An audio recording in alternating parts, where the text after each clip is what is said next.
Yuma, good afternoon everyone.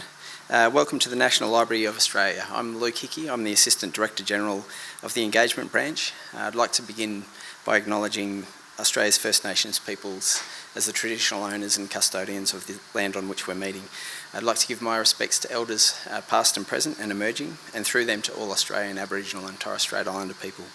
Thank you for attending this event. It's wonderful to see a great crowd here in the theatre with us today. And for those of you who are watching online, we're streaming to you from Ngunnawal and Ngambri country here in Canberra. I'd also like to welcome Her Excellency, Mrs Linda Hurley, to the National Library of Australia today, and to today's presentation, which explores the lives of one of Australia's first vice-regal couples, Lady Helen and Sir Ronald Munro Ferguson. Sir Ronald was Australia's 6th Governor-General from 1914 to 1920. And our speaker today is 2021 National Library of Australia Fellow, Professor Melanie Oppenheimer. Our Distinguished Fellowships program supports researchers to make intensive use of the National Library's rich and varied collections through residencies of 3 months. And Melanie's been very patient as we've navigated the journey of COVID over the last couple of years to be able to get to today's presentation. We would also like to thank the Stokes family for their generous support in making Professor Oppenheimer's fellowship possible. Professor Oppenheimer is based at the School of History at the ANU and was Professor and Chair of History at Flinders University in Adelaide. She was elected President of the Australian Historical Association for a 2-year term from 2020 to 2022, recently handing over the reins. And her research interests include the role of voluntary organisations and patriotic funds in times of peace and war, the history of volunteering and voluntary action, and gender and imperialism. Today, Melanie will reveal the personal and political lives of Sir Ronald and Lady Helen Munro Ferguson. While they are remembered for their role as respective roles as Governor-General of Australia and as the foundational president of the Australian Red Cross during the tumultuous years of the First World War, Professor Oppenheimer's paper will explore some lesser-known contributions of this important imperial power couple to Australian society and history. Please join me in welcoming Professor Oppenheimer to present the fruits of her National Library Fellowship, the Imperial Power Couple.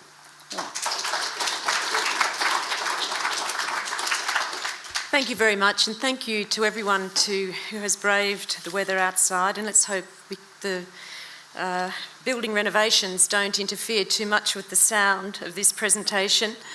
I'd like to acknowledge the traditional custodians on the land on which I'm speaking, the Ngunnawal people, and I acknowledge and respect their continuing culture and pay my respects to elders past and present. I'd also like to take this moment to thank some of the fellowship team that I've been working with over the past 12 weeks, Matt Jones, Kelly Torres, Catherine Favell, and actually all the staff at the National Library that I've interacted with over my fellowship. I've really appreciated your help. It's been a wonderful experience. So, I have spent a number of years, I won't say how many because that would be, I have to be doing other things as well, but I've been working on this biographical project for a while now. Now initially I focused on Lady Helen Munro Ferguson and her family, thinking that I would write either a sole biography of her or maybe a joint biography with her and her very interesting 2 sisters. But then I realised that I needed to bring her husband of 45 years into the picture because they are actually integral to each other's lives and each other's careers. And this is a literary device that's been used by other writers before, and so I am writing a joint biography of this imperial power couple. Now these 2 pictures, this is about what they looked like when they married in 1889, a very good-looking young couple, I think you would agree.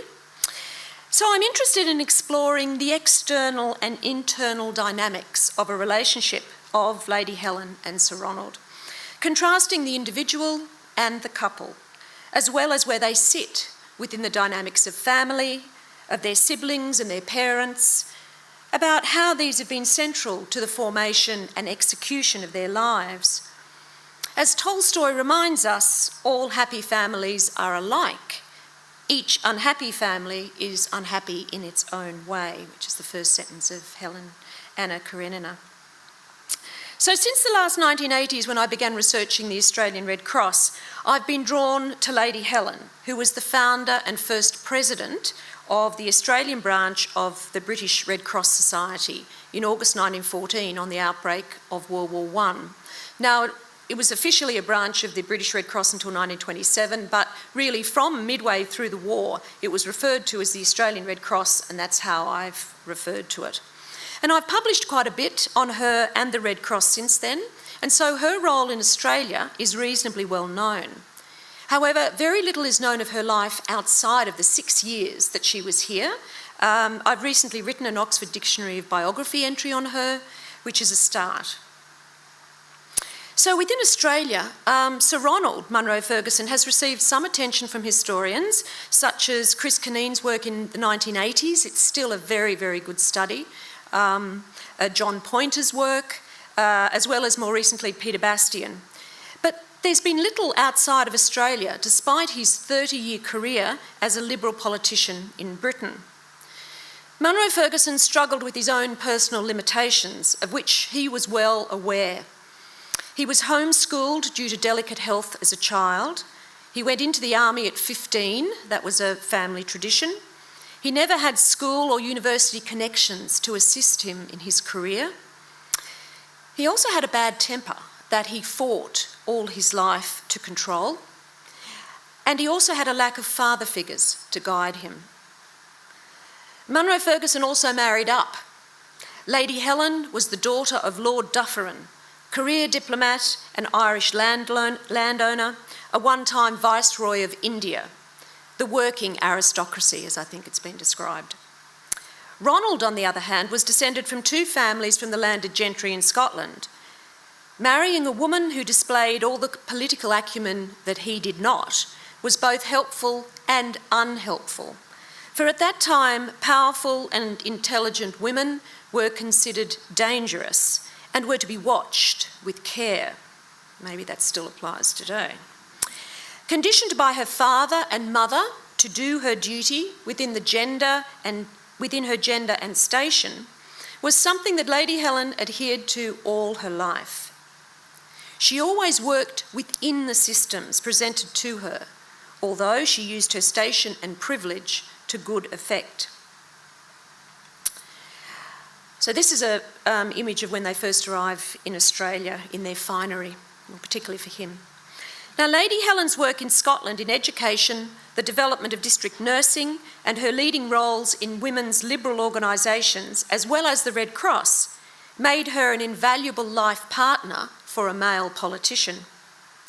Together, through a shared sense of duty and mission, with a strong ethical and religious convictions, and a good dose of philanthropic liberalism and noblesse oblige, the pair were a dynamic power couple, both in Scotland and in Australia. They forged a life of public service together through the late Victorian and Edwardian period. Now, it's been argued that it was outside of Scotland where he made his mark as the King's representative to Australia during World War I. And Helen's influence on his period as Governor-General, I don't think has been sufficiently acknowledged. His decisions are her decisions. And as he wrote in his diary on the 2nd of March 1918, which is held here in the collection at the National Library, she, which is Nellie, is ADC, Private Secretary, Military Secretary, Deputy Governor-General and all the rest in one. So during the past 12 weeks, I've undertaken a deep dive in the archives. I have had the best time. I've viewed over 10 different sets of personal papers in special collections. I've called up and read scores of books and journal articles held here in the National Library. And I've been looking for and listening to the silences, the gaps. Now, I started with the Novar papers and its 17 boxes, but I worked backwards from the miscellaneous boxes of personal correspondence to box 1, which holds his personal official correspondence, dispatches to the King and that sort of thing. And I don't think anyone's actually done that before, actually worked backwards. And it's been an exceptionally rich experience. and I've noticed the absences, the silences, the omissions, especially where Lady Helen is concerned.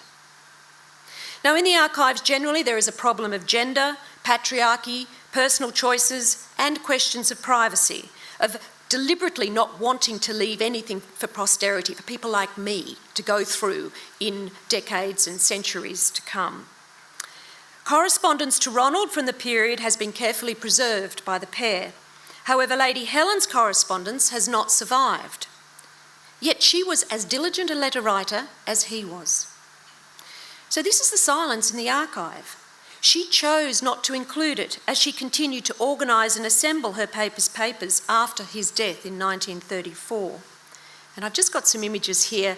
This is the diaries of Ronald Munro Ferguson from the war, which are held here in the collection now. His handwriting is actually not too bad. Doesn't look so good in this slide, but it's not too bad. And there are often references to money. He and Lady Helen were very frugal, very careful with their resources and their finances, and he's often totting up, you know, where he's gone wrong or how he can make do or whatever.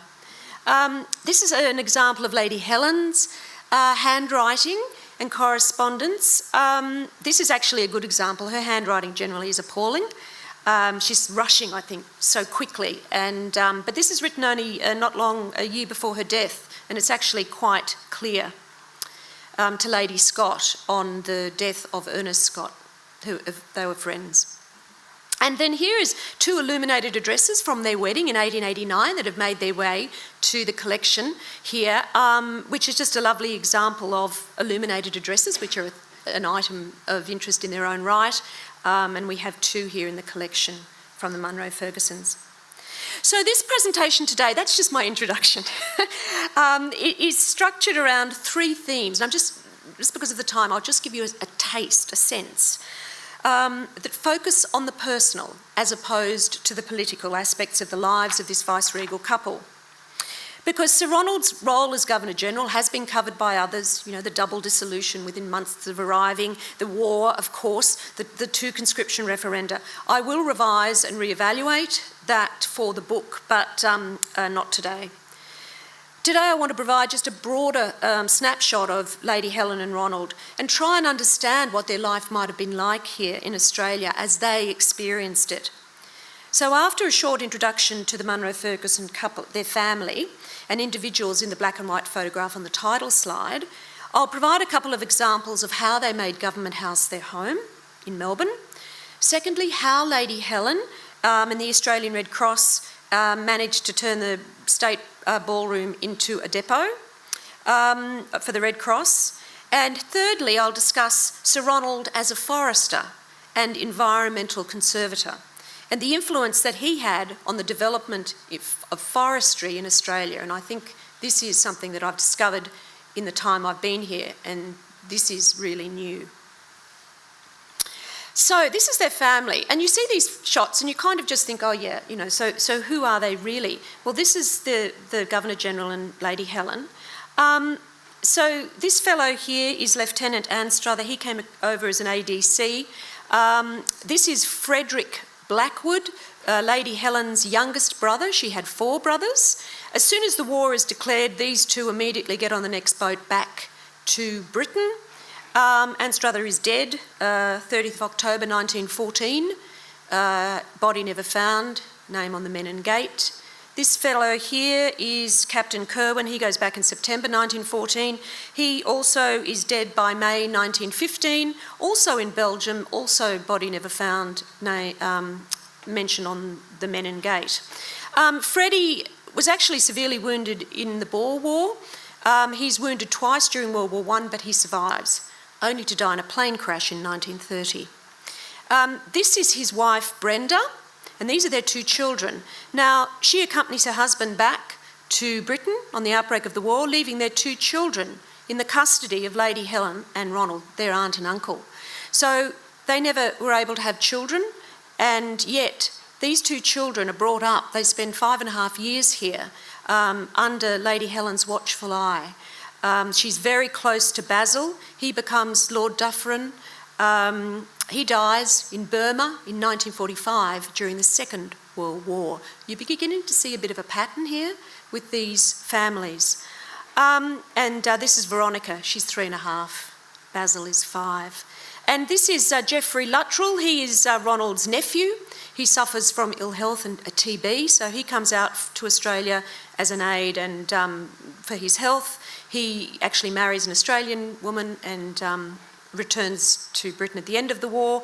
And here we have Doris Blackwood. She is Lady Helen's niece, and she stays during the war. She becomes a VAD, obviously helps with the children, and accompanies the children back to Britain at the end of World War I. But all the time that the Munro Fergusons are in Government House, we have young children running around with their guinea pigs, with their cockatoos, making fun of people, playing around. And this is the sort of thing that you don't really get that sense of in the literature about this, about the Munro Fergusons.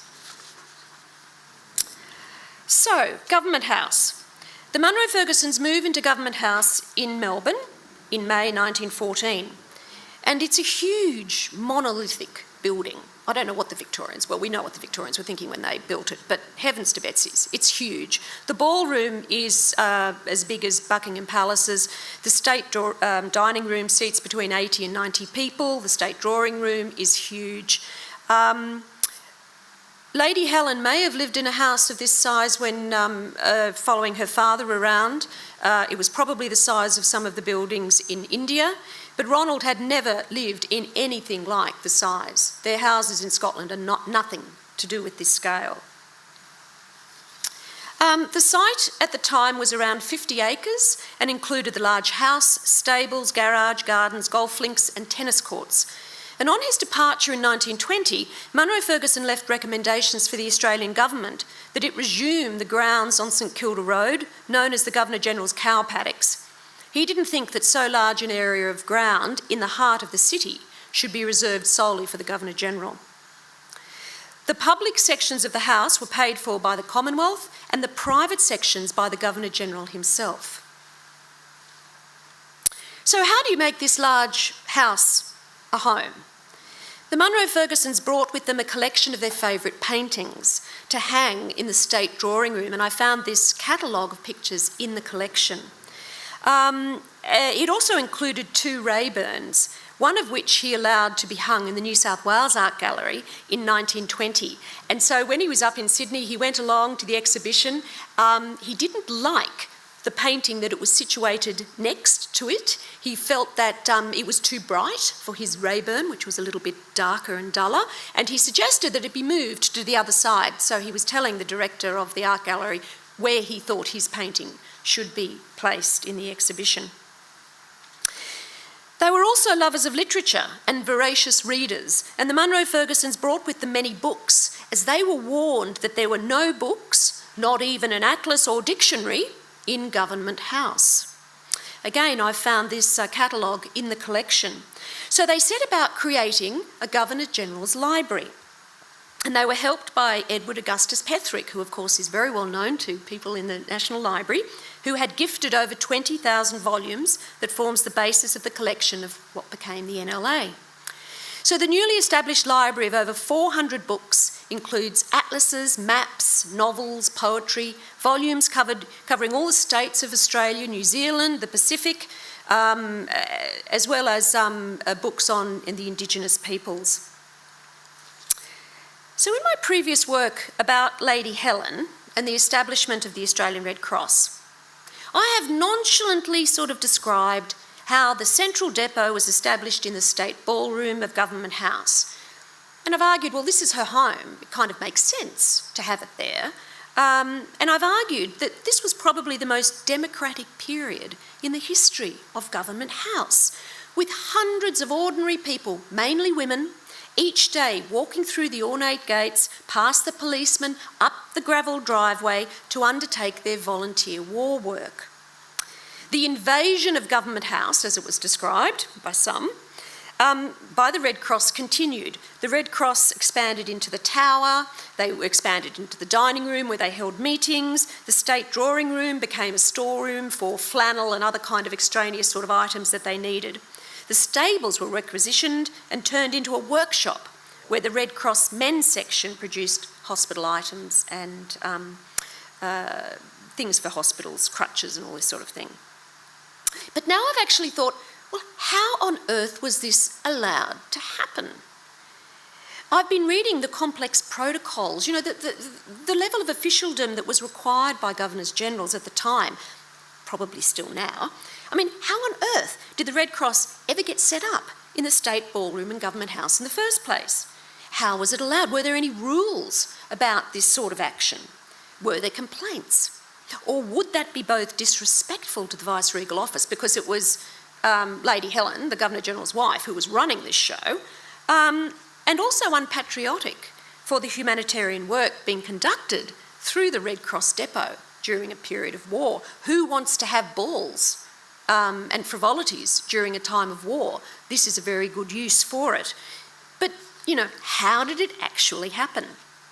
Anyway, the Red Cross was in residence in the State Ballroom from Monday the 17th of August. I mean, this is only within 2 weeks of the war being announced. The military was in nowhere kind of organised, but Lady Helen was with the Red Cross. They were there until the 26th of May 1920, when the first of the 2 balls were held for the visit of His Royal Highness the Prince of Wales. He loved to dance, and so the Red Cross had to be excised from the ballroom, but it took all that, they were there for all that time. Now, the staff of Government House were not happy. The hall porter, Orchard, who became, because of his long service, was said to be on the inventory, became a little restive, remarking darkly that one of these days the Red Cross would have the Governor-General out on the lawn. Other vice-regal staff, especially Captain Stewart, the Governor-General's official secretary, who had served multiple vice-regal incumbents, he was very unhappy with the Red Cross arrangement as well. Now, his office was adjacent to the ballroom, so he could keep a close eye on the Red Cross depot. So Lady Helen's office was down out that way. Stewart's was down here. So they both could keep a very close eye on what was going on. But he was vigilant with his displeasure at the state of the ballroom floor, the boxes, all the things that were happening. This photograph is taken later in the war when it's clearly much more professional. But Stewart was very concerned about everything that was happening in the ballroom. He was worried about the plush velvet settees. He was worried about the expensive velvet hangings. And you'll see in this photograph, you can see the chair there. The chair is there in that modern one. But in the next one, they've been covered up. He was sort of saying, you must cover up these really expensive things. Anyway, so the Red Cross was trying to do the right thing, but he was very, very unhappy.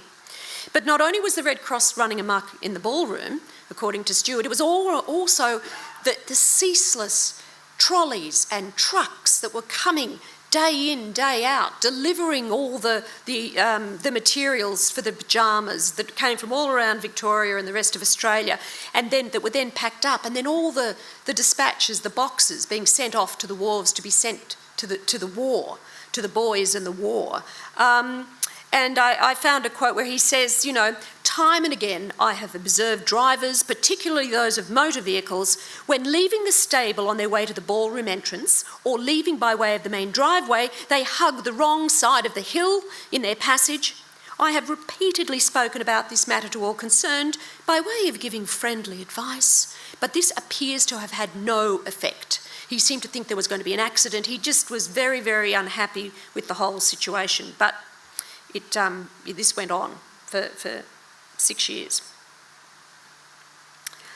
So I want to spend the last minutes of my presentation focusing the lens on Sir Ronald Munro Ferguson's period in Australia as a forester. While I've been in residence at the National Library, I have been diving deep into the collection, and I have been discovering much about the development of forestry in Scotland and Australia. This is something that I knew nothing about, and I feel I know a little bit more now, but I am absolutely fascinated. Just as Lady Helen brought with her a deep knowledge of the Red Cross movement in Scotland, she was helped to set up the Scottish branch in 1909, and she used that expertise and leadership when she formed the Australian Red Cross. So too was Ronald, an expert on forestry in Scotland, and he brought that knowledge and expertise with him to Australia. Ronald Munro Ferguson described himself as a forester. And just in case we're not quite sure what a forester is a person who practices forestry. The science, the art and profession of managing forests. they play a role in land management, in conservation and rehabilitation. During his time in Australia, it was a topic that wasn't related directly to the war and the relentless stresses that brought. It was an area that he could involve himself in so far as he could within his public role as Governor-General, because he had the demonstrated expertise. He knew what he was talking about, and Australians sought him out. So afforestation, broadly speaking, is the planting of trees on areas that have been denuded or are barren through human intervention over time. It is also described as a practice of planting trees on land previously unforested. Silviculture, which is a term that Ronald liked to use, is the science of forestry and the practice of growing, cultivating and managing forests to sustain environmental and ecological outcomes.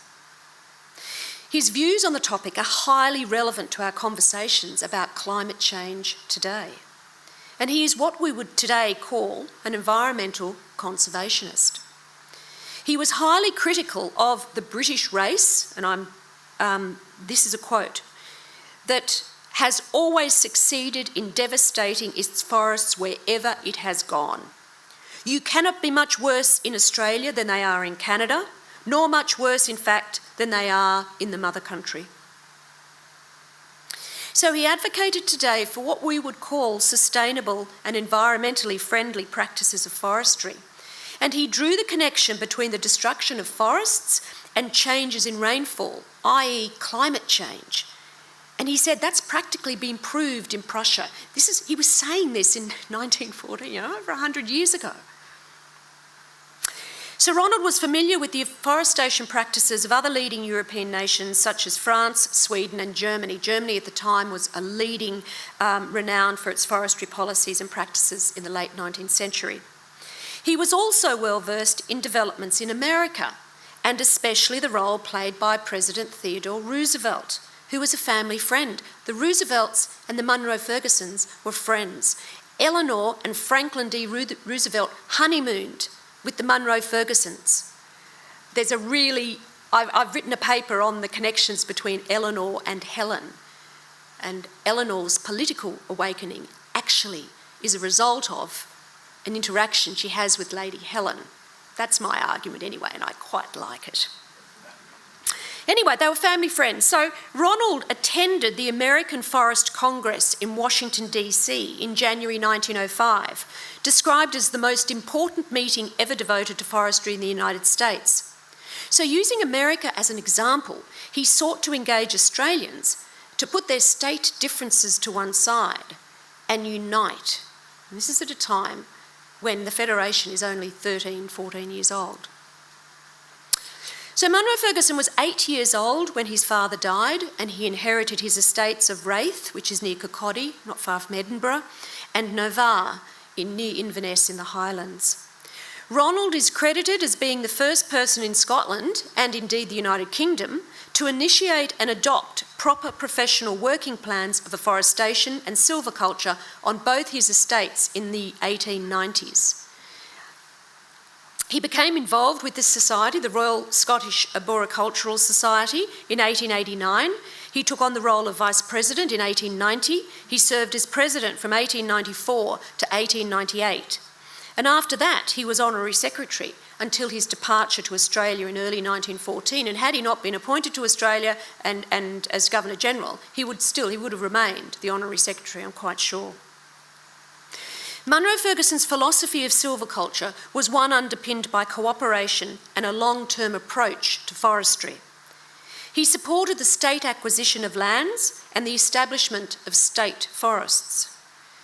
Ronald believed that the state was best placed to advance the profession of silviculture in Scotland and elsewhere. He also believed that training and a scientific understanding of forestry was integral to successful silviculture. Now, This is from the wonderful Trove, the National Library of Australia's fantastic newspaper resource. It doesn't look so good here. I've made my PowerPoint on an Apple computer and it kind of looks a bit odd. But anyway, the point of this slide is to show you that when he arrives in 1914, the title of this is Silviculturalist and Statesman. He actually places being a silviculturist, a forester, first, above everything else, or this journalist has anyway. And I think that really is quite telling. And also then this is an image of the gum tree, also available here in the collection, which was a journal that was formed in March 1917, again at the time of when Ronald was here. It has a beautiful cover. So when he arrived in Australia in 1914, most Australian states had forestry legislation in place, but surprise, surprise, it was rarely enforced, with the management of forests at the mercy of sawmillers who did whatever they wanted. And of course, there was no national uniformity. There was also a huge amount of ring barking and just destruction of native forests, which Ronald noticed, as many people who arrive in Australia did at that time. They noticed the terrible ring barking. Australia's wrecked forests and its vanishing millions was one of the greatest social questions now facing Australia, so said one forester at the time. So throughout Monroe Ferguson's period in Australia, there are numerous articles in newspapers that focus on his interest in and advocacy for forestry, afforestation and silviculture in Australia. And he never lost an occasion, wherever he was, to kind of talk about it, to whether it was one of the large sort of gatherings or small agricultural shows. And if you go through the Trove database, the National Library's database, it reveals just how often Monroe Ferguson was reported on his speeches and activities to do with forestry. And this is just one example of one event when he goes down to the domain to chop down a tree, which he'd kind of, it was due to be chopped down, that sort of, And anyway, he nearly lost his eye and he had to go to an event in the afternoon and he was all bandaged up. So this is sort of, from Queensland to Tassie to Sydney, about how the Governor-General had hurt himself. Lady Helen was very unhappy, and as he wrote in his diary, he said that he was getting dottled. She said to him, "You're getting dottled," when he comes home with all these bandages. And dottled is a Scottish word for having impaired mental facilities, especially in old age. So she's jolly sick of him, she says, just give it up. Because, there's one instance where he cuts his shoulder almost open. He's always in the wars with his forestry exploits.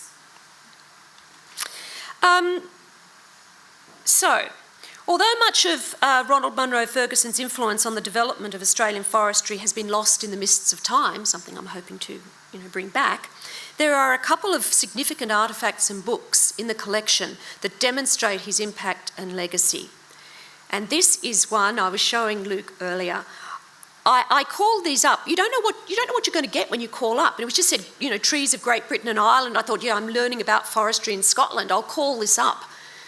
Well, these books are like this. It is absolutely exquisite. I don't want to let them go. Tomorrow when I leave, I will have to put them on the trolley and return them.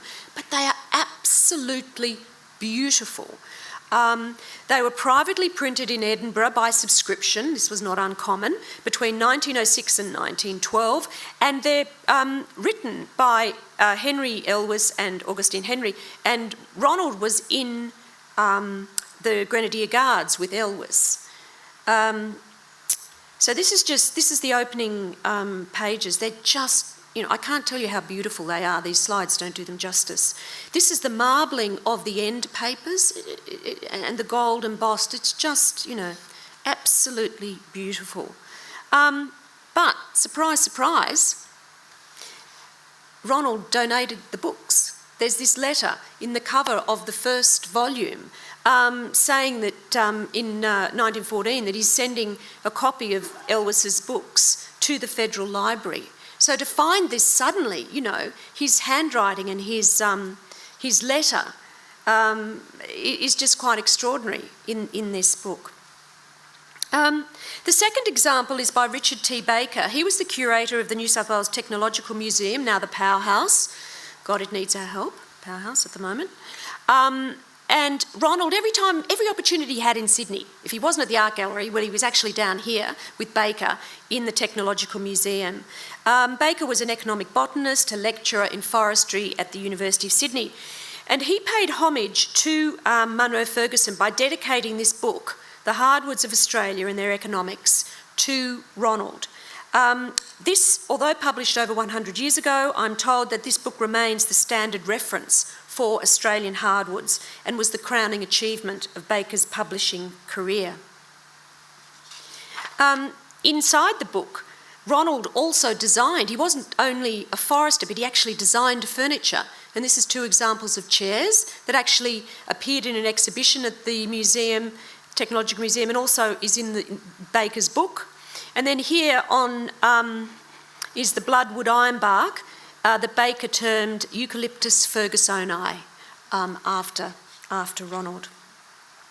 But Baker also did something else. He commissioned Frederick W. Todd to create a sample library, so a library of books, but in timbers. And in 2019, this was bought by the Australiana Fund, and they now are in Government House in Canberra. And I'd just like to thank Mrs. Hurley for, I went and visited there last week, and this is the most beautiful collection, and it is now here in Canberra. And this is when you open up the doors, these are all these books are all different timbers, types of timbers. And the funny thing was, when I actually picked up the Fergusoni, the ironbark, it's really heavy. It's heavy in comparison to some of the other timbers. And it was just to be able to, you know, I need to touch things, just to be able to touch it and feel it was just such an honour. This was what Baker made as a homage to Munro Ferguson for everything that he did for foresters in Australia. In their final days in Melbourne, Sir Ronald and Lady Helen planted a pine in the Botanical Gardens in Melbourne. I don't know whether it's still there. And those in the forestry profession attributed the progress made in Australia during his tenure was in no small part to Munro Ferguson. So I'm now going to conclude. It was fitting that on his death in March 1934, that Lady Helen scattered his ashes as he had requested on his beloved woods at Novara. The sandstone memorial, situated above the house on a gentle hillside, has the epitaph, "In whose ashes lie here amongst the woods he planted." 7 years later, in April 1941, Lady Helen died, and she too was cremated, joining her husband on the hillside above Novara. Her epitaph says, "In the service of others, her life was spent." And it's also got these lovely love hearts, and that's sort of a close-up of it. So there's so much more to tell. There's so much more to share about the lives of this imperial power couple. Their great sadness not to have children. Sir Ronald's obsession with finding a suitable heir. That's a chapter in itself. Lady Helen's health problems. She always hid. She was the stoic type. The sibling relationships, the complexities at home, the problems with his mother. Ronald said that he couldn't live with his mother. I think that's an interesting thing to have said. Ronald was the eldest of 6. He had 3 sisters and 2 brothers. Lady Helen was the second eldest child, the eldest daughter, the favourite of her father. She had 2 sisters and 4 brothers. And their long public careers in late Victorian and Edwardian Britain, and specifically Scotland, including Ronald's 30-year career as a Liberal politician. These topics all provide a historian with plenty with which to write a joint biography. But I still have so many unanswered questions. They dog me. I get more questions. As one is solved, another one arises. And they have at their core important questions for us to consider as historians, as archivists and librarians, as creators, consumers and lovers of history. After years of searching, I believe that Lady Helen may have destroyed her own papers after her death, after her husband and before her own. Privacy was very important to her. She knew the power of personal correspondence and diaries, especially if they fell into the wrong hands. With no children to care for her legacy, there was no one to trust. She was described as having exceptional and precise knowledge of biographies, published letters and memoirs, i.e. gossip. She knew the power of these types of literary texts. She helped facilitate a 2-volume biography of her father, Lord Dufferin, after he died, and at one point there was family discussion that she could write it. The couple were also responsible for the 2 volumes to his greatest friend. Ronald's greatest friend was Cecil Spring Rice. He was a British diplomat, ambassador to the US during World War I. He was sacked in late 1917 and died the following month in Canada. He was a poet. He's the author of I Vow to Thee, My Country. When you read those lyrics, you look at those lyrics knowing what happened to him, you kind of see them in a slightly different light. Published in 1929, Ronald, when he sent the volumes to Ernest Scott, he said, "As Lady N said, it will serve as our biography as well as his." So I now have to go back and reread those 2 volumes because with that information in my mind. Secondly, as historians, we can only use the archives before us, the records that have survived. And this is it's very hard to find photographs of them together. And this is one of the few that I've found, and it's literally just a couple of years before his death. I kind of quite like it. I think her hat's really extraordinary. This is where the silences are critical. However, we cannot be mere consumers, rushing in, clicking madly, creating thousands of digitised images, many of which we will never look at again. You have to be honest, how many of those do you never look at again? We need to think about what it is before us, how the archive has been constructed and the papers carefully curated by others. What is it that we are actually reading and consuming? The decisions made to retain these records and not others. And I realised only last week when I began to work through the first boxes in the Novar papers, these are the ones the historians go to first, I realised how they've missed until now Ronald's important role in forestry, because they're actually not in those first boxes. It's only later in the miscellaneous correspondence where it's evident. So it's how we approach the archive and how it is described by archivists in the prepared reading guides. There are questions of politics, there are questions of gender are highlighted for me, especially in regard to Lady Helen. There is unconscious bias. So this project has been difficult. Numerous challenges, endless questions, dead ends, fruitless searches. It's taken me around the world to seek out, to get to the heart of my biographical subjects. And now my journey has led me back to the NLA. There are many conundrums to account for. The Monroe Fergusons were literarily aware. They were creators of witty and informative letters. They were incessant letter writers who kept their correspondence, at least until the 1930s. They were surrounded by those who wrote their memoirs, shepherded biographers or family members through the process, either during or after death. Intensely private, not willing to engage too much with the general public about their lives, seemingly little interested in sharing their story or getting it right for posterity. Without children, what's the point? Some have called Monroe Ferguson a failed politician because he never reached the dizzy heights of the greasy pole to which he aspired. But what constitutes success? Is gaining a cabinet position or even rising to be Prime Minister the pinnacle of a lifetime's work? Perhaps there are other, less obvious routes and outcomes to note, such as Monroe Ferguson's impact on forestry, both in Scotland and Australia.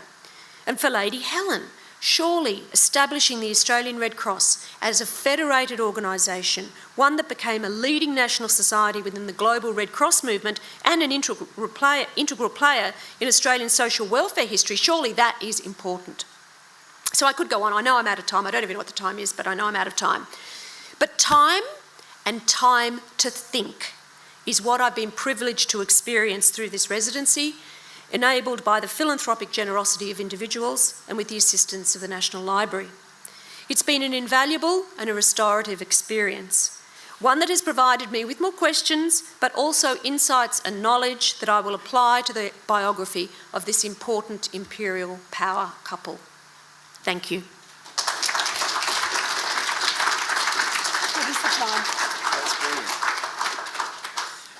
Thank you, Melanie. That's okay. That was brilliant. You've nailed the presentation and the time as well. So, on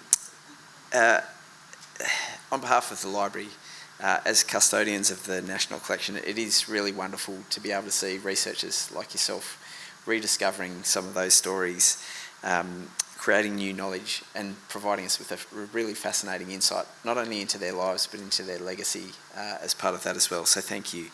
We now have time for some questions from the audience.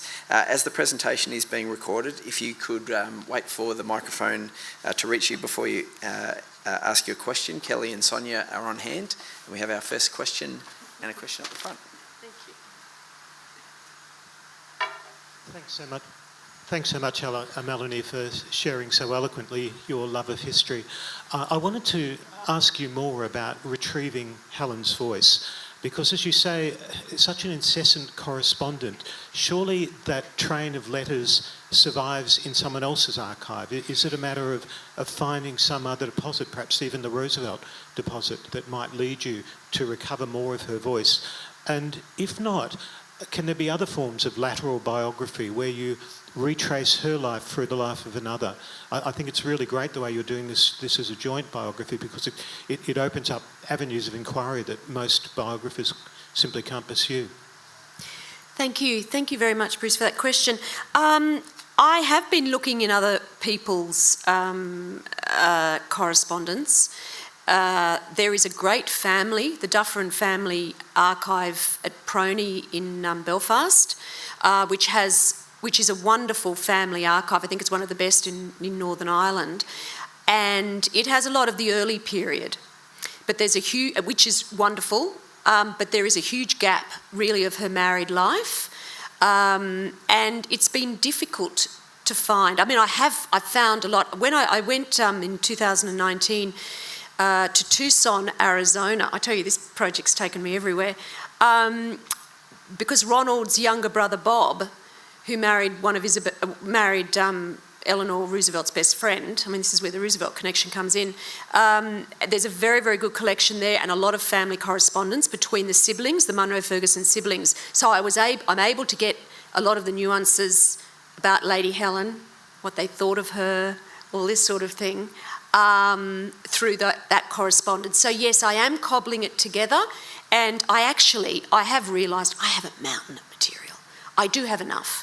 But there's just always that lingering hope that her collection might turn up somewhere in some dusty trunk. And that's the thing that's kind of kept me going.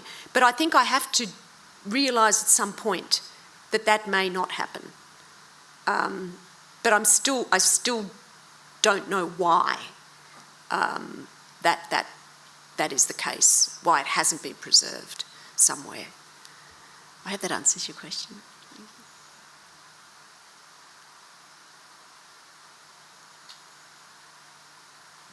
Thanks for your paper, Melanie. I've really enjoyed it. I just wondered if you found any trace of Charles Weston corresponding with Monroe Ferguson, because he did the landscaping of the capital in that period. They may not have overlapped exactly, but Weston with the landscaping in Canberra and the tree planting. So I wondered if the Governor-General was interested, because that was a really major aspect of the planning of the national capital. Yeah, thank you. I think it's a bit later. He doesn't think much of Canberra. There's not a lot happening here while he is in office. He comes here quite a lot because of Duntroon, but it's all like, I think he thinks it's a bit of a white elephant. He's actually quite, he doesn't think a lot of Canberra. But I know that there are some plantations, the cork plantations, Catherine, that you mentioned, that I wonder if he had any connection with that. I haven't found any direct evidence, and that was a rabbit hole I just didn't want to go down. But no, I haven't come across anything specifically. But again, you see, the papers that really came out here, I think were largely the private and the personal papers, but to do with his term as the Governor-General. So these are sort of other, this was aside, the forestry thing, and Weston doesn't really appear to any great degree.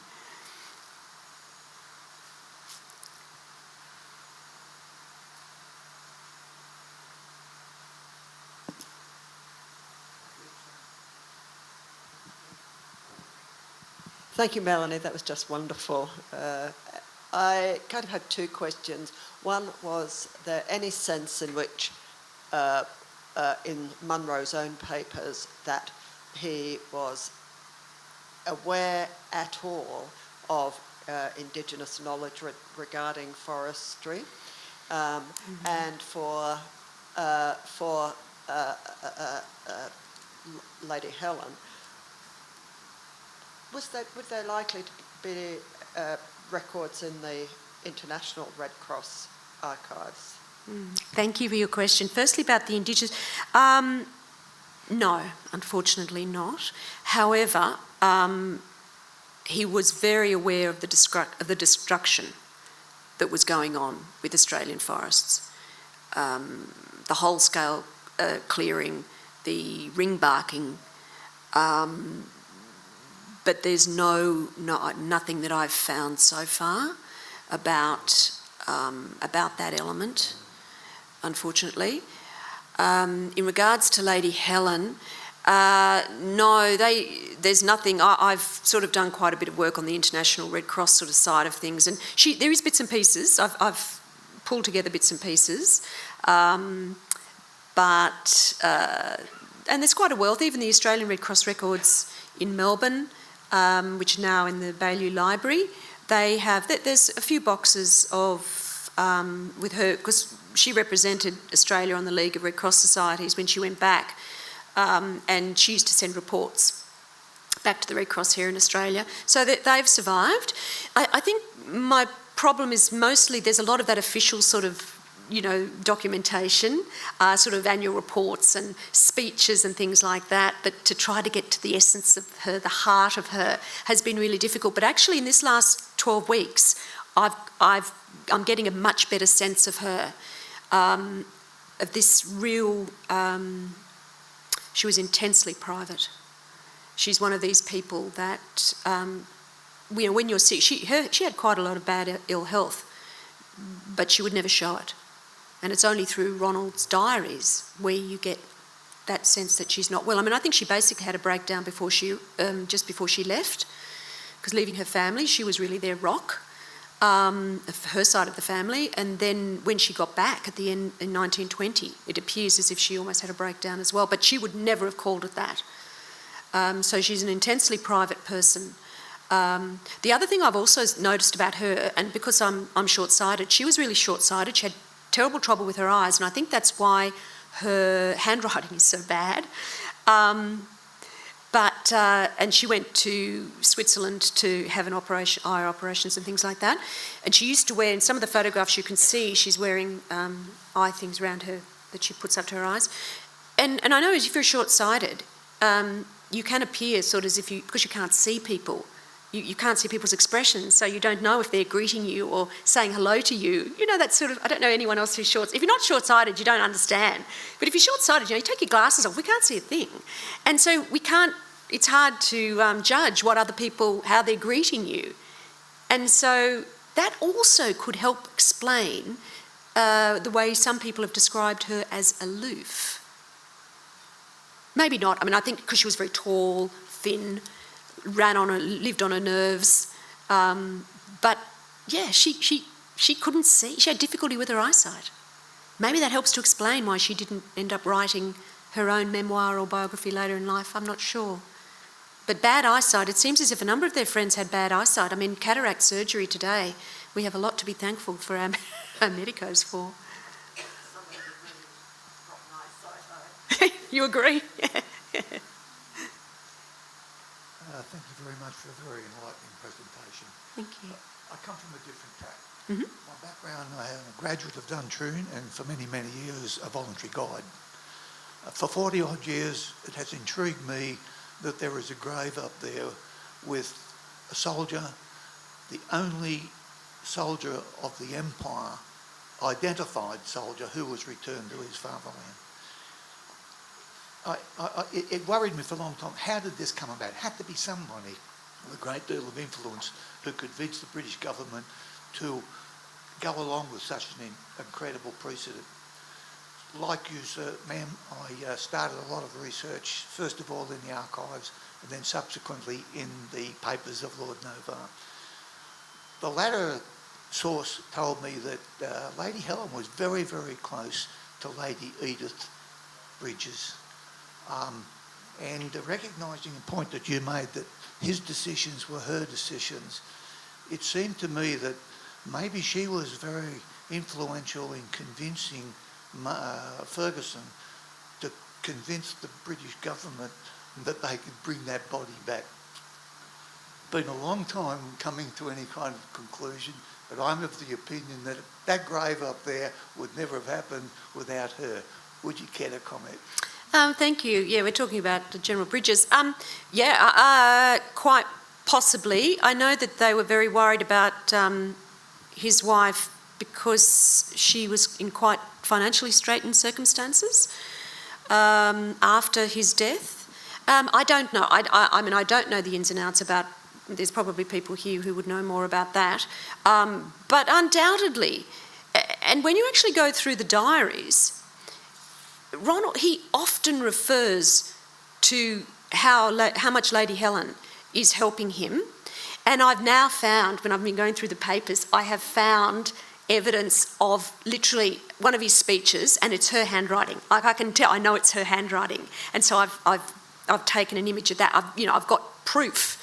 He talked about it. There was, evidence that she played a very close role. But it said that right from the word go, right from their early marriage, she was helping his speeches in Westminster.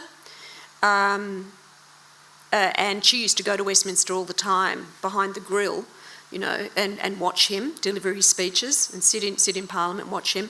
But she was there, and they've often talked about, Helen's working on my speech, or Nellie, or whatever it is.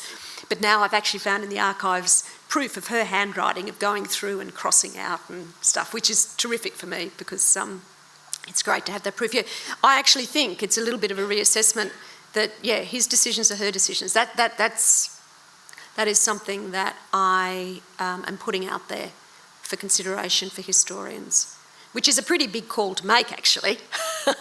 But let's see, because I think that he ran everything of importance, and I mean everything, I think, past her. So to do that as well as run the Red Cross, she really was a tower house, a powerhouse in the tower. Yeah. Thank you for your question. One more question, I think. G'day, my name's Jeff, and again, thank you for your very interesting lecture. That phrase, his decisions were her decisions, in that, are you implying that she was the real power, the real thinker, the real, I think you gave your best answer. Was it a partnership of equals? Was she the intellect, but he was the paternalistic power because of gender in the society? Or was his decisions their decisions? Was it partnership of equals? That's a nice way to think. Yeah, maybe it's his decision. Well, thank you for your question. Yeah, that's a very nice way of phrasing that. Probably it was their decisions, but of course it's his role.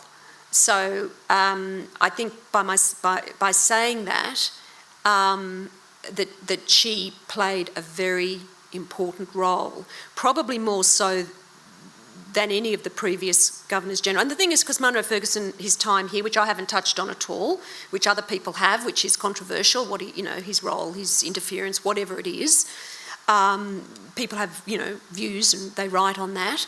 But what I'm suggesting now is that I think that it's a little bit more complex than that, and you need to actually delve down a little bit further into what influence she could have, the direct influence that she had. I think. And it is quite a controversial thing to say, I guess, but I really think that she is, she's the politician in the family, actually, not him. And he has these limitations.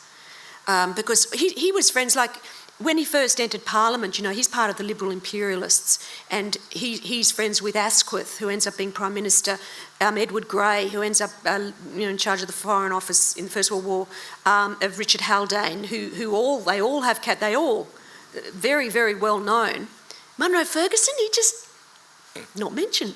He goes, and so why? What happens? And I really think that he doesn't have the. he's not tough enough in a sense, and he's not vicious enough, and he's not mercurial enough, whereas he doesn't have the political skills, I think, that she has. But with her, that helps him, but it's not the same because she is a woman. Did she want to be? Sorry? Did she want to be him? Could she have been him? Could she have been the Foreign Secretary? Well, of course she could have. Oh, born in another time, who knows what she would have. She was her father's daughter. She was the most capable of all the boys, the sons, hopeless. It's Lady Helen, and Lord Dufferin knew that. She was the one that had everything, but she's a woman. But the one thing she didn't have, she couldn't have children. So that was the thing, because that was the thing she was meant to do, isn't it? You know, you're meant to have, particularly in those days, you're meant to have kids, an heir, and that didn't happen. So, you know, there's all sorts of things. So they live, you know, does she live vicariously through him? You know, it is a shared partnership, it is their decisions, but really it's not for her to be making those decisions, because she's only the consort, you know, she has no position whatsoever, really.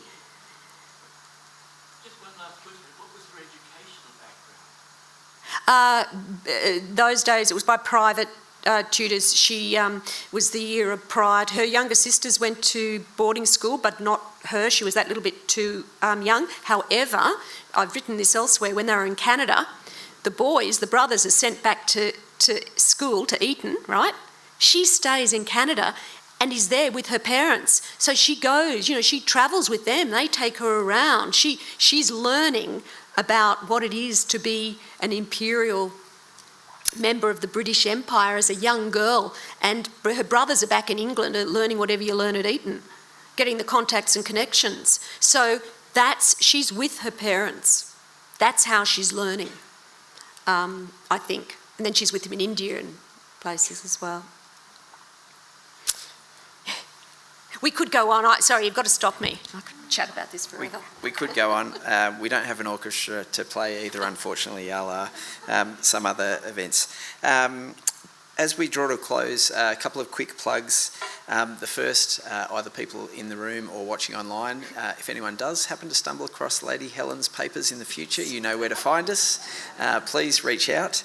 But I'd also like to give a plug to our next fellowship presentation, which is going to be on the Aboriginal and Torres Strait Islander Commission Toward a History by Associate Professor Alison Holland.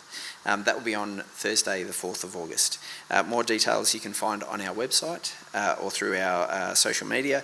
Our website is also the place where you'll be able to find the recordings of our very interesting and diverse recent talks and performances from our fellows, including today's presentation. Thank you everyone for attending, both here and online, and please again join me in congratulating Professor Oppenheimer on her fascinating presentation. Thank you.